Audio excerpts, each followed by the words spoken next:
Welcome to WPI. I'm Professor Norton.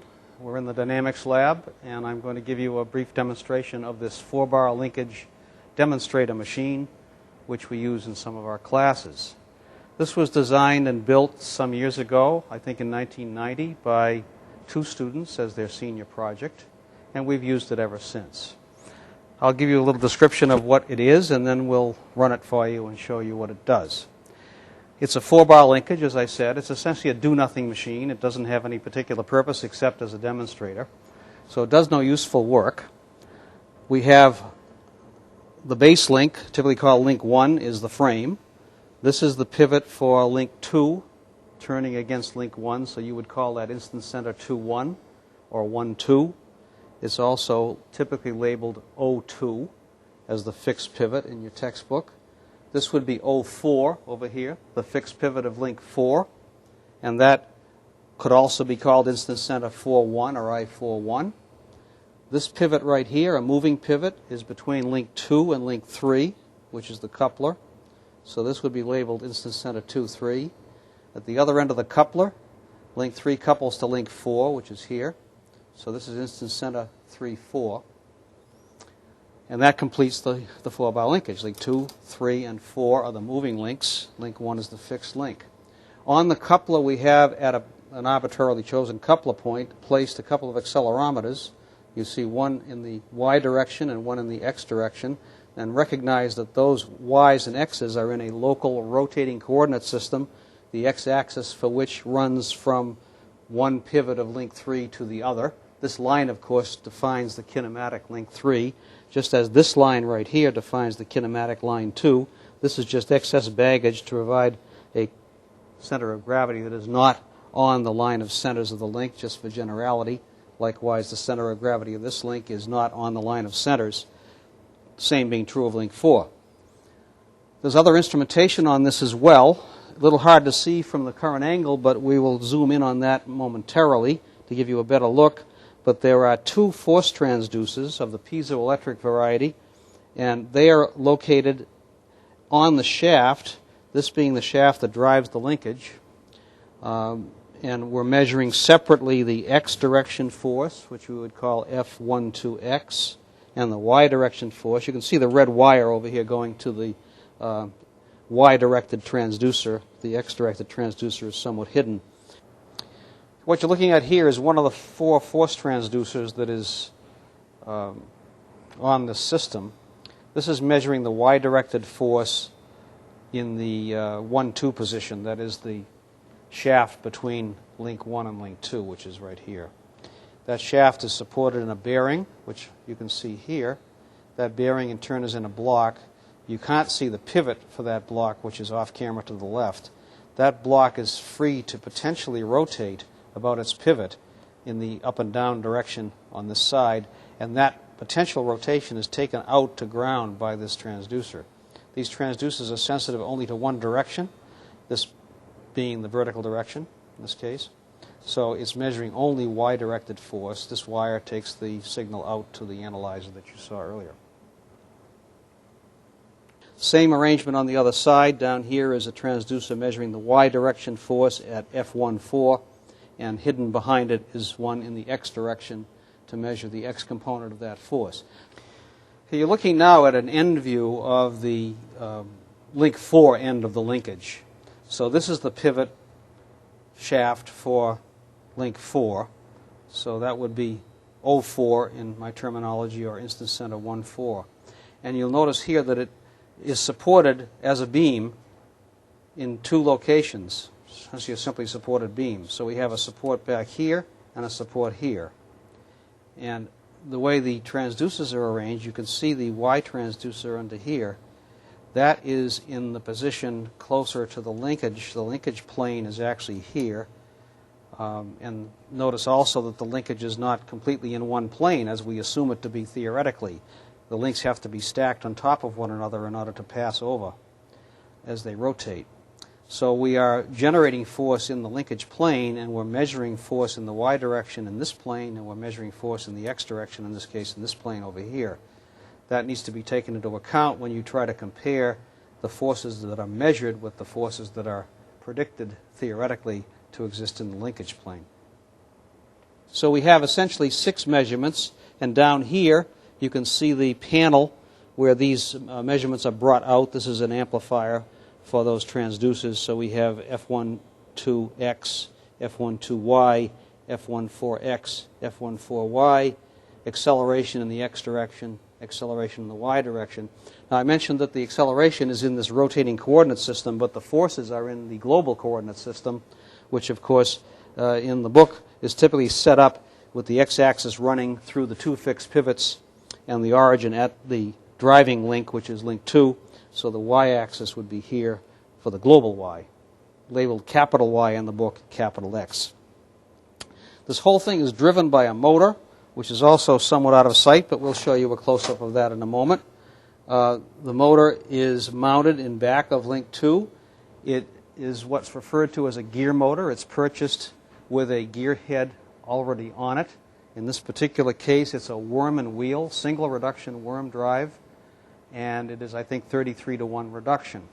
The motor is a DC speed-controlled motor. I have a knob down here with which I can change the speed. Right now I have it set to run at 60 RPM, or 1 revolution per second. This is the Baldor DC speed-controlled motor, which is, I think, only about 1/4 of a horsepower. The output shaft of the motor is inside this housing, and sitting on that shaft, and not visible inside the housing, is a worm.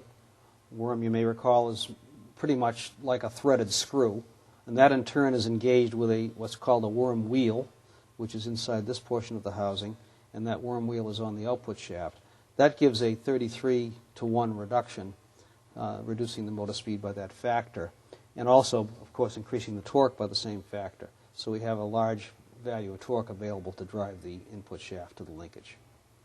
I will move that back and forth so you can see in this close-up view the degree of backlash. And notice also that the clacking that you're hearing, first of all, is the gear teeth hitting one another as I move them back and forth across the backlash interface. But if you look at the coupling right here, you can also see this backlash in the coupling, because the blue filler piece that's made of a hard plastic that I mentioned before is not a tight fit between the 2 metal pieces. This metal piece is attached to the output shaft of the gearbox, and this metal piece is attached to the input shaft of the linkage. And they are coupled by reason of these dogs, so-called, which are interfering with one another, separated by this shock-absorbing material. So you can see a combination of backlash in the coupling, and you can hear the backlash in the gears. The motor output shaft from the gearbox, which is on the head of the motor, is coupled to the input shaft of the linkage, which is this shaft here, by a flexible coupling, also hidden from your view in this particular angle, but we'll show you a close-up of that as well.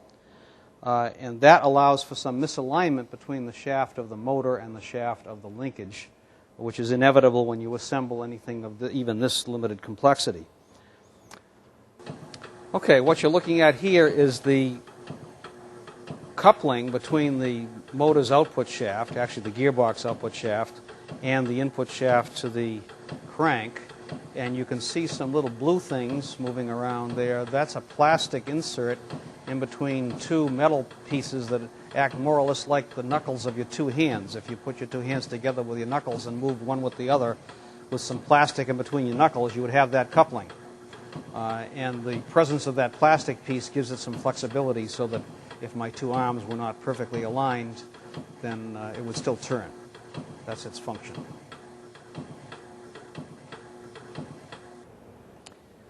I showed you how the 4-bar machine has a coupling in it connecting the motor output shaft to the linkage input shaft of what I referred to as a spider type.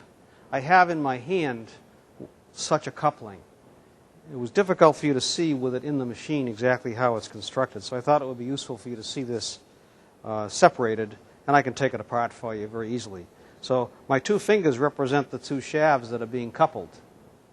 And if we were to disassemble it, pull it apart like so, one shaft is attached to that, the other shaft is attached to that, and connecting the 2 elements of the coupling is this item that I refer to as a spider.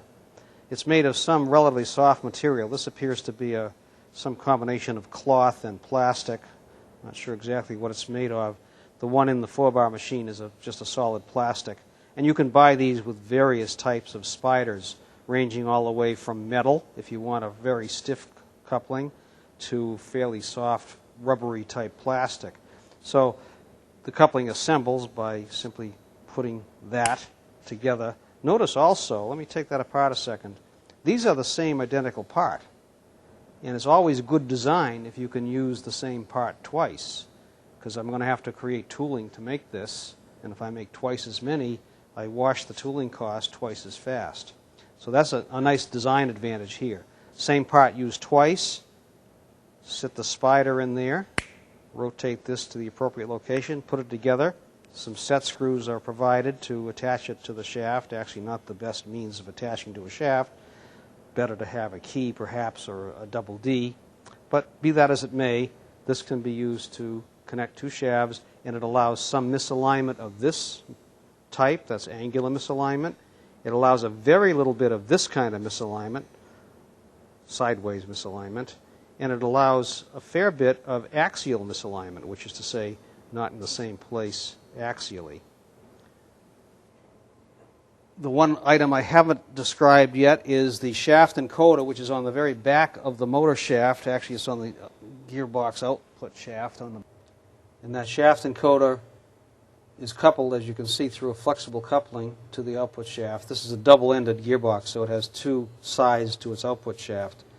The side opposite this is driving the linkage, but it's the same physical shaft.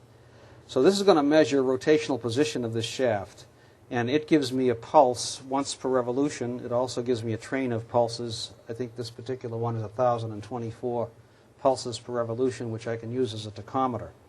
I'm not making use of that in this particular case. I'm just using the once per pulse to start my measurements. It serves as a trigger to begin taking data with my force transducers.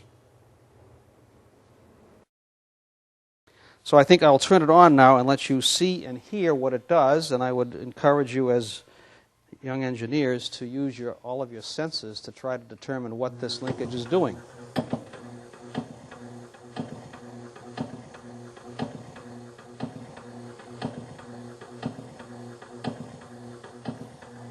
Now you can see and hear some anomalies in its motion.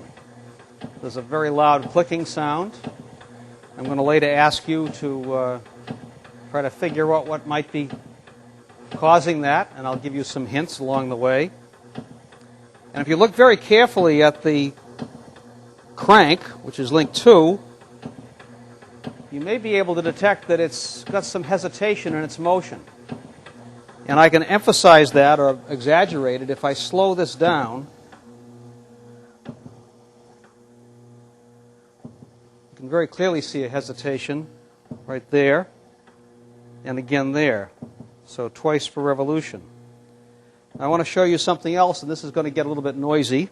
I'm going to turn this up to full speed for a short period of time, and I want you to look at the overall assembly, including the cart. So you need to be able to see the whole assembly. Now,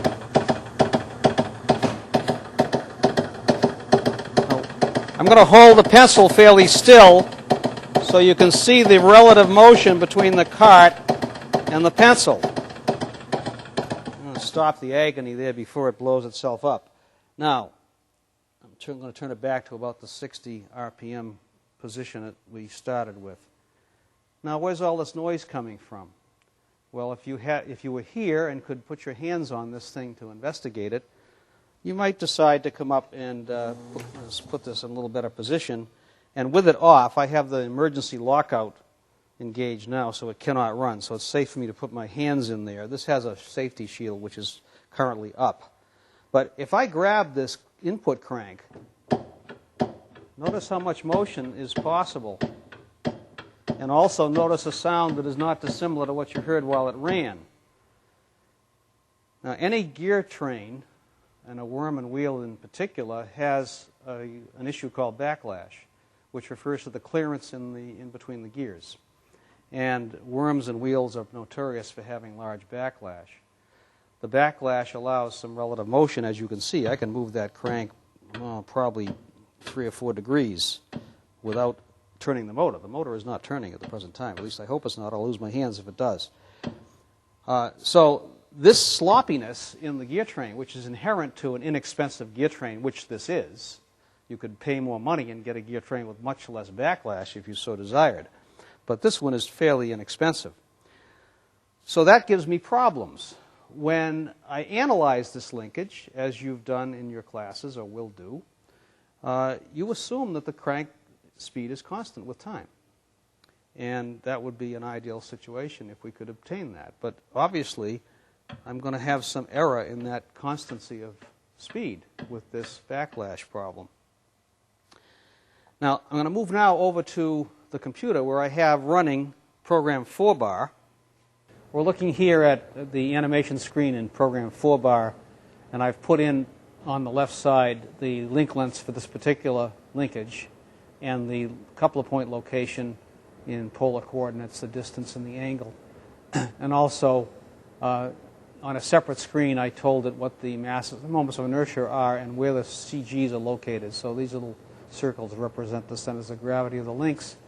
This curve represents the coupler curve generated by the point at which we have the accelerometers. So there is the simulation of this linkage in fourbar. And if I move now to a plot screen, I can show you some of the data that you would expect to see on your measurements if it were perfect, which of course it is not. So what we were measuring on the machine itself was acceleration of the coupler point was one item. So if I bring that up here, we could see nice smooth curves here. And when you look at the files that are with this lab, you'll see some measurements made of the actual acceleration, which will look quite a bit different. Let me show you a force. We looked, I think, at the force of 1 on 4, which would be this guy. And here again we see a relatively smooth curve, and you saw on another screen on the analyzer something that looked a good bit different than this, but purports to be the same measurement. This is in the X direction, this is in the Y direction. Now getting back to the issue of this cart moving, as an engineer you might wonder what caused that to move. This machine is doing no work. I'm taking no energy away from the machine to do anything useful. It is just going around in circles, or in coupler curves as the case may be. So to illustrate this issue, I'm going to switch the plot over here to show us, if I can find it, shaking force. Now if you've read that section of the book yet, you should know that shaking force is defined as the sum of all the forces acting on the ground plane. In this case it would be the sum of force 1, 2 and the 1, 4, vectorially summed. Okay? And here you see that it is going positive and negative. Positive again over here. This is in the X direction, horizontal on the cart, Y direction up, down on the cart. And I asked you to consider why the cart did not move up, when in fact you did see it move left and right in response to that shaking force. And the one other thing I want to show you here in the theoretical plots is the torque. And there we have it. So now you're looking at the theoretical torque of 1 versus 2, which was effectively the motor turning the input crank to the shaft. And again, you see it going positive, negative, positive, negative. 2 positives and 2 negatives per revolution. This is one complete revolution of the crank. And thus you see the reason for that backlash take-up when it reverses from positive to negative twice per cycle. I mentioned before that there are some transducers on this machine, and one of the things we use it for in our courses is to demonstrate to the students that life is not always what the theory predicts. Now, these curves that you're looking at in program fourbar are theoretical. They assume everything is perfect. For example, that the speed is constant. They also assume that there is no sloppiness in the system, that there is no vibration. So they are giving you one picture of what could be if you had the perfect machine. But no machine is perfect. So what we're going to do next is show you the results of actual measurements of the forces here and there, and also the accelerations. And to do that, I've coupled this up to an analyzer. This device is called a dynamic signal analyzer. It's essentially a digital oscilloscope with a lot of extra features. And you can see that I have wires coming from the output ports for the various forces and accelerations over there. Here you're looking at the analyzer screen, and the two traces being displayed are on the top trace, the force at pivot 1,4 in the x direction, and on the bottom trace, the same location in the y direction. And it's taking data, so you see the screen update every time it takes a new trace. And you'll see slight differences from trace to trace, indicating that it's not a perfectly stationary system. I can turn on averaging, in which case it will take, in this particular setup, 10 averages and then stop. It will average them together, which will remove any spurious noise that might occur by my stamping my foot on the floor or a heavy truck driving by outside the laboratory. Something that is not periodic and not due to the rotational motion of the machine will be effectively zeroed out due to the averaging. And you end up with a cleaner signal. So we can presume, having done the averaging, that our signals are representative of the machine in this current condition. The averaging is now complete, and you're looking at a signal that has come to rest. I think if you compare those to the theoreticals, if you can look back at this for a moment, this is what the theory says we should have for F14, and notice that in a very crude sense, the x component has one fairly significant positive going hump, returning nearly to 0, and then another positive going hump, and then a small negative going hump. And if we just look at that as an example, that's the F14X, and we compare that to what I see over here, it doesn't look at all like the theoretical. Here I see a bunch of smaller humps. I see some general tendency to go up and back down again, and never really comes back down to 0. And then I have this little oscillation over here where something else is happening. So this is reality, this is theory. And the question I pose to you as a student is, why is the reality different than the theory? I'll later give you some questions that you can specifically address in that regard. So I've shown you a little bit about how this operates, and I'm going to come back to this in another video somewhat later after I make some modifications to this linkage to improve its operation, and we'll see what effects those have. So I'm going to leave you here and present to you on the disk with this video a list of questions and some additional information on the dimensions and the parameters of this linkage, so that if your instructor wishes you to do so, you can attempt to do a virtual laboratory along the same lines as that which I have my students do here at WPI. Thank you. We'll see you later. Welcome back to the WPI Dynamics Lab. I'm Professor Norton, and we're here a few days after we made the previous video of this machine to show you some improvements we've made to it. I'm going to point out the improvements first, and then we'll run the machine, and you'll see and hear the difference quite quickly, I think. Several things have been done since you saw it last. One of the things has been to add balance weights to links 2 and link 4. Now, these are calculated by what's called the Birkhoff-Lowen method of linkage balancing, and that's covered in your Chapter 13 of Design of Machinery. And if you are studying that in class, then you should understand what the mathematics is of that.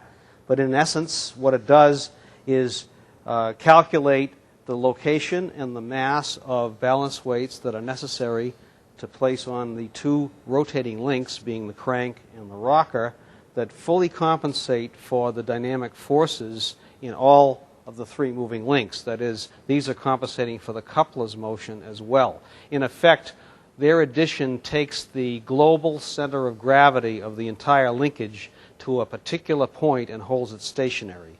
And if the global center of gravity of the linkage does not move while the linkage turns, then of course you don't have any mass times acceleration force. And that's what was causing the cart to move when we ran this last time. A second change that's been made is to add a flywheel to the input shaft in order to help smooth out the torque variations. We talked last time about how the oscillations in torque were causing the backlash in the gearbox to be taken up one way and then the other, this causing a fair bit of noise and also impact to the system. If we can quiet down that oscillation in the torque, we will reduce those impacts. It's not a terribly large flywheel. If you've studied that topic in your textbook, you'll know that the moment of inertia of the flywheel is what determines how effective it is. And this does have some effect, but it's not as much as one could achieve with a larger flywheel. Another change that has been made, which you can't see but we'll show you in a close-up later on, is that coupling that I showed you last time that had so much slop or backlash in it as well has been replaced with a tight coupling. It's a rigid coupling that has no compliance whatsoever. So that's the best I can do to couple the torque from one part of the system to the other, namely the motor output shaft to the input shaft of the linkage. You can see in this close-up the change to the coupling that I mentioned. In effect, what I've done is put a shroud over the existing coupling. It's a homemade rigid coupling split in two pieces. In fact, I'll stop this so you can see the two pieces, then I'll run it again. You can see the split right there and a couple of screws holding it together. So this is, in essence, clamping the two halves of the spider-type coupling that is still present underneath it and taking out its compliance. So I now have the output shaft of the motor rigidly connected to the input shaft of the linkage. I'll turn it back on so you can see that there is no, maybe it is hard to see at that speed, but there's no relative motion within the coupling. You can see the motor jiggling over here, and that's because I have the motor now on those Barry mounts, which are flexible and allow the errors in shaft angle and position here to be accommodated by the motor itself moving with respect to the ground plane. As with everything in engineering, it comes with a price. And the price is that any misalignment of the shaft is going to be exacerbated and show up as fairly large forces in the bearings of the linkage shafts if I have a tight coupling that is trying to be in different places at either end at the same time. And there is some shaft misalignment. So to accommodate that, I've put the compliance at a different location. If you look down here underneath the motor, I don't remember if I pointed it out last time, but the motor in our previous experiment was hard bolted to the base of the machine. So I had stanchions in here where I'm pointing that simply fastened the motor tightly to the base. And I've taken those out, and hidden behind them all the time were these commercially available vibration isolation mounts, often called Barry mounts after their original inventor, though there are many other companies that make them now. These are, in fact, Barry brand mounts. There are 4 of those supporting the motor's weight to the base plate, and those are of a combination of rubber and metal. So it's essentially placed this motor base on springs, rubber springs in this case. That allows the motor base to move a little bit as the shaft misalignment is taken up. Those are the changes that we've made, the total of 4. Added balance weights, putting it in theoretically perfect force balance, not moment balance, but force balance. Added a flywheel to smooth the torque, reduced the peak oscillations in the torque function, eliminated the backlash issues with the coupling, but not with the gearbox. That has not been changed. So we still have the same issues of backlash in the worm drive. And we have introduced compliance in the motor mounting system to compensate for our taking out the compliance in the torsional coupling. So let's run the machine and see what happens. I've got it running now at about the same speed we did before, which was 60 RPM. 1 cycle per second. I know that oral memory is not very good, so you may not remember what it sounded like before, but you can always review that tape. And I think if you do that, you'll agree that it's much quieter now than it was before. I can still hear that backlash getting taken up each time the torque reverses, but it's much less loud than before. Now, if you can look down here at the motor base plate, I'll hold my pen as still as I can, and that will give you some sense of how much motion there is in that plate. That's the motor mount essentially responding to the misalignment of the shaft as the thing turns. You can't really see the effects of the balance weights or the flywheel, at least at this speed, until I show you some traces on the analyzer, which I'll do in a few minutes. But what I'm going to do now is the same thing I did with the other setup. I'm going to crank this up to full speed, which I did before in the earlier part of this tape. And when I do that, you'll notice the difference. First of all, it's nowhere near as loud as it was at full speed before. And again, I'll try to hold my hand as steady as possible over here to give you a visual reference. And if you remember what that cart was doing before, it was moving back and forth about 1/4 of an inch, left to right. And now it's moving virtually not at all. And the reason for that is that I have canceled the shaking force completely with this Birkhoff-Lowen balancing technique.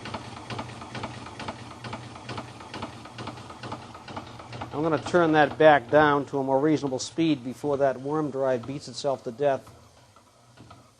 I do want this to last a few years. I'm going to move now over to the analyzer so that you can see what these curves look like under this new condition.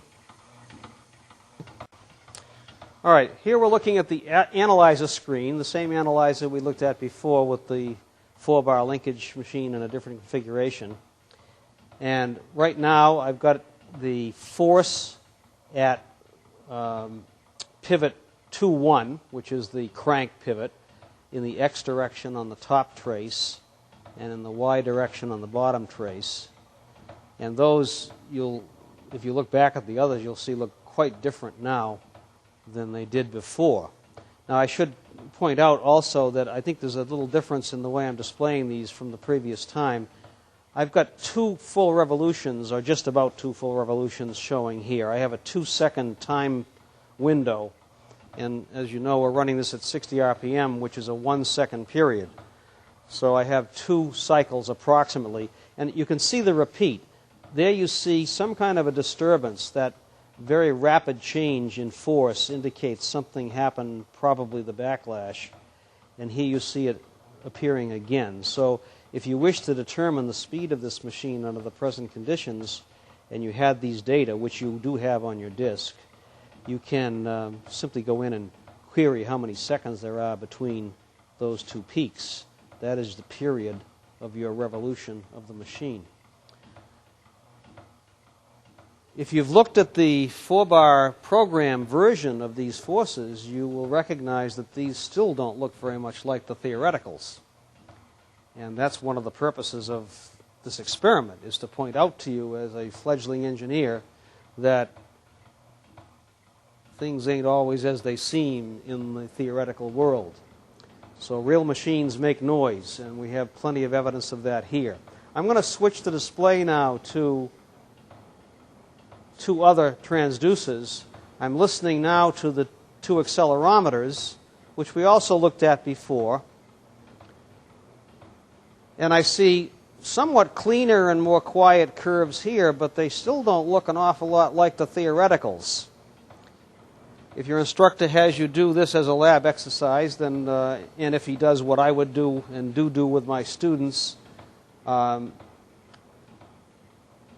would have you do a comparison between these actual curves and the theoretical ones and try to figure out, A, what the differences are, and B, why they're occurring. So here we have acceleration in the X direction, and here we have acceleration in the Y direction. Now remember that X and Y here are in a local rotating coordinate system embedded in the link. And program 4-bar does allow you to output your acceleration data in that form, a reference to that rotating coordinate system. So you want to be sure that you compare them to the right data from program 4-bar. So as I said, I'm going to provide data from this experiment and from the other experiment on the disk with this video, as well as 4-bar files, so you can do this experiment if your instructor so desires. If you do so, Have fun.